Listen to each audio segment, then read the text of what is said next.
কোনো সবজি খেতে না ইচ্ছে করলে তৈরি করুন বড়ার কারি। ভাত হোক বা রুটি খেতে অসাধারণ স্বাদ লাগে। তৈরি করাটা খুব সহজ, আপনি নিজের ঘরে থাকা জিনিস দিয়েই তৈরি করতে পারবেন।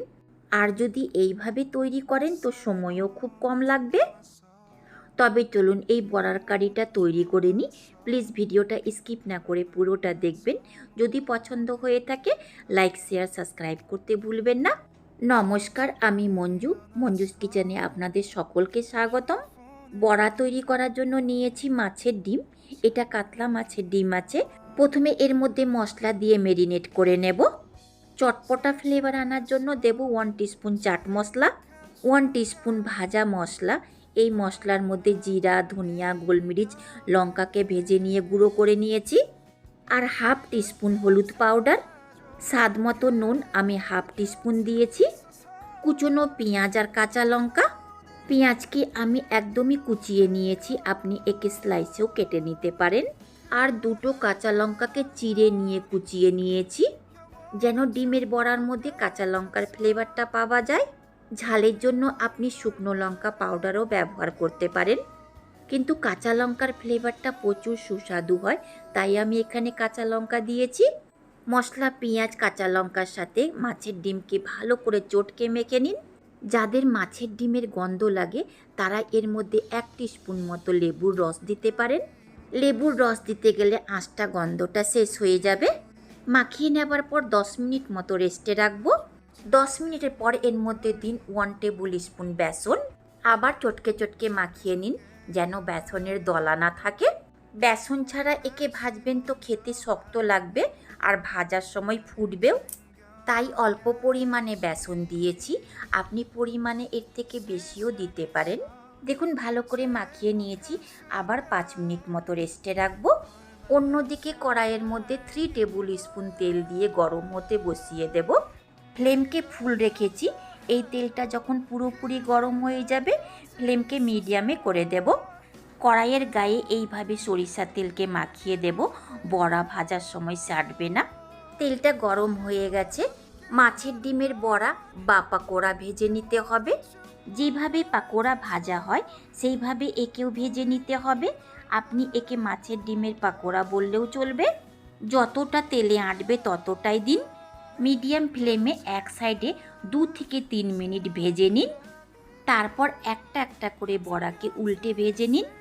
খুব সাবধানে উল্টে পাল্টে ভাজবেন, যেন বড়া ভেঙে না যায়। একইভাবে উল্টে পাল্টে এই মাছের ডিমের বড়াকে লাল লাল করে ভেজে বের করে নিতে হবে। দেখুন লাল হওয়া পর্যন্ত ভাজা হয়ে গেছে। 2 সাইড থেকে ভাজতে 8 থেকে 9 মিনিটের সময় লেগেছে।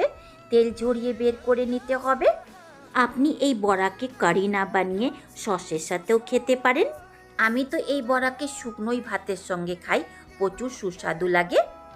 একইভাবে সম্পূর্ণ বড়া তৈরি করে নিয়েছি। এর গ্রেভি তৈরি করে নেব। একটা বড়া ভেঙে দেখাচ্ছি, দেখুন ভেতর পর্যন্ত সেদ্ধ হয়েছে। আপনি এই বড়াকে বিকেলের চায়ের সঙ্গেও খেতে পারেন।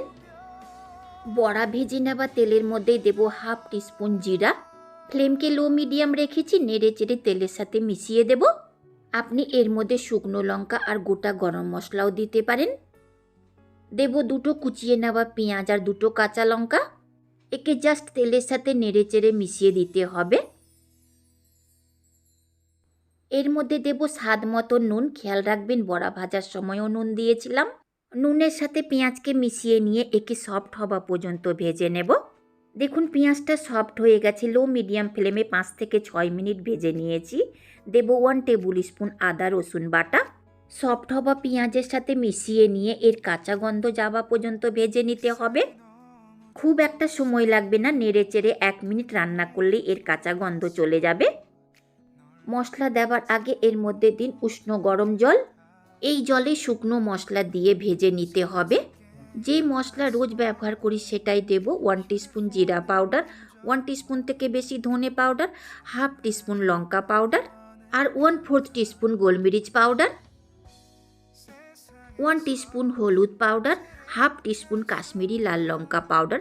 এটা শুধু কালারের জন্য দিয়েছি, না দিলেও চলবে।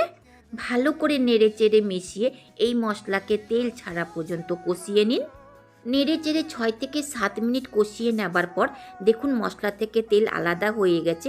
এর মধ্যে দিন হাফ টিস্পুন গরম মশলা পাউডার। গরম মশলাকে ভাজতে যাবেন না, এর স্মেলটা শেষ হয়ে যাবে, শুধু মশলার সাথে মিশিয়ে দিন। ঝোলের জন্য দেব 1 গ্লাস জল। আপনি যে পরিমাণ মতো ঝোল রাখতে চান সেই পরিমাণ মতো জল দিন। ভালো করে নেড়ে চেড়ে মিশিয়ে একে বলক উঠা পর্যন্ত রান্না করব। আপনি এর মধ্যে আলু দিয়েও রান্না করতে পারেন। দেখুন ঝোলের মধ্যে খুব ভালো বলক উঠে গেছে। এই রকম বলক উঠলেই দিন এর মধ্যে ডিমের বড়া। ঝোলের সাথে নেড়ে চেড়ে বড়াকে ভালো করে মিশিয়ে দিন। দেখুন বড়া দেওয়ার পরও ঝোলের মধ্যে বলক উঠে গেছে। একে ঢাকা দিয়ে রান্না করুন। 3 থেকে 4 মিনিটের পর ঢাকাটা সরিয়ে দিয়ে ভালো করে নেড়ে দিন। আপনি এর মধ্যে অল্প পরিমাণে চিনি আর ঘি দিতে পারেন। ওভেনকে অফ করে দেব। তৈরি হয়ে গেল মাছের ডিমের কারি বা ঝোল। এই কারিকে আপনি ভাত, রুটি, পরোটা, লুচির সঙ্গে খেতে পারেন, দারুণ সুস্বাদু লাগে। এই লোভনীয় রেসিপি পাতে থাকতে গেলে অন্য কোনো পদের দরকার পড়বে না।